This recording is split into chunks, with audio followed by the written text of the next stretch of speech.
semuanya, apa kabarnya hari ini? Kiranya semua dalam keadaan sehat dan bahagia ya. Nah, materi yang kali ini saya bahas adalah tentang kesesatan berpikir. Sebelum masuk kepada materi pembahasan, perkenalkan nama saya Salon Marian Sandari 22736. Hari ini saya akan menjelaskan tentang pengertian apa itu kesesatan berpikir dan bagaimana kesesatan berpikir bisa terjadi. Selamat menyimak penjelasan saya ya. Sebelumnya, manusia merupakan makhluk rasional yang memiliki akal budi, dan seharusnya manusia bisa menggunakan akal budinya dengan baik. Seringkali manusia itu memiliki pemikiran yang bagus, tetapi terkadang bahasa yang mereka gunakan, bahasa yang keluar dari mulut mereka itu bisa jadi kesesatan. Kenapa bisa terjadi kesesatan? Karena bahasa yang keluar itu salah, maka yang mendengarkan atau yang menerima pendapat kita, pemikiran kita juga akan salah untuk menangkap makna dari apa sih yang menjadi pemikiran kita. Nah, sebelum itu, pengertian kesesatan berpikir merupakan proses argumentasi yang sebenarnya tidak logis, salah arah dan menyesatkan. Dengan kata lain, kesesatan berpikir dapat diartikan di mana seseorang mengemukakan suatu pemikiran yang logika tanpa memperhatikan relevansinya.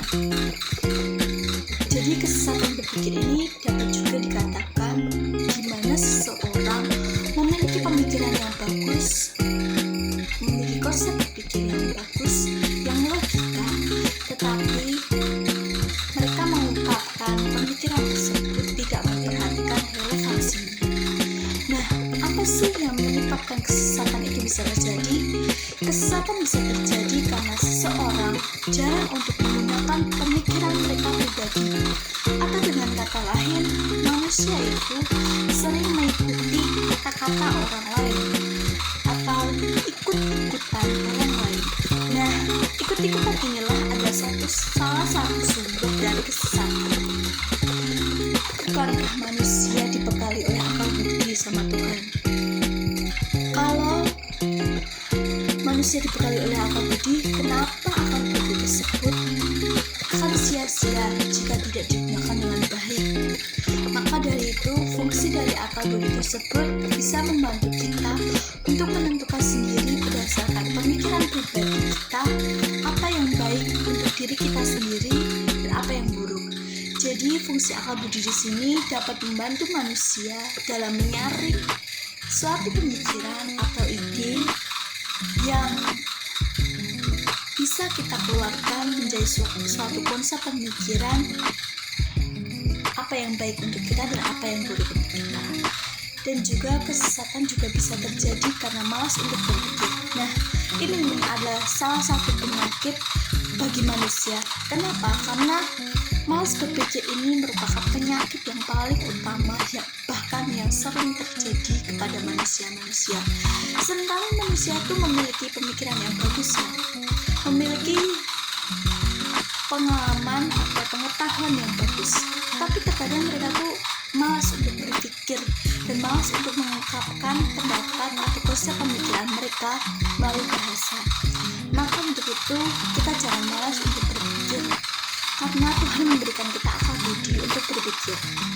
Menurut saya pribadi, yang sering terjadi di kalangan masyarakat, terutama pada generasi muda, seringkali ide-ide para generasi muda itu cemerlang dan pemikirannya bagus, konsep pemikirannya bagus, tetapi seringkali mereka terjebak dalam kesesatan bahasa. Nah, kesesatan bahasa ini di mana apa yang menjadi konsep pemikiran manusia, tetapi yang keluar melalui bahasa tidak sesuai dengan konsep berpikir mereka, sehingga seringkali menyebabkan ambiguitas yang artinya apa yang memiliki banyak arti. Contohnya, kambing hitam itu dijual sebagai hewan kurban. Perempuan itu selalu menjadi kambing hitam di tempat ia bekerja. Nah, kata kambing hitam di sini merupakan sama.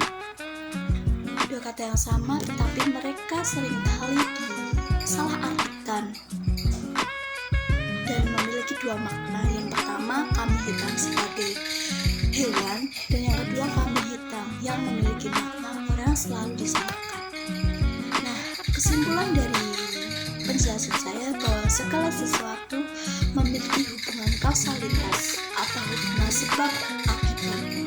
Maka yang perlu dilakukan, berpikir secara logika, menggunakan akal budi yang benar, serta menggunakan bahasa yang baik berdasarkan EYD atau ejaan yang disempurnakan, agar tidak menimbulkan ambiguitas pada penekar lain.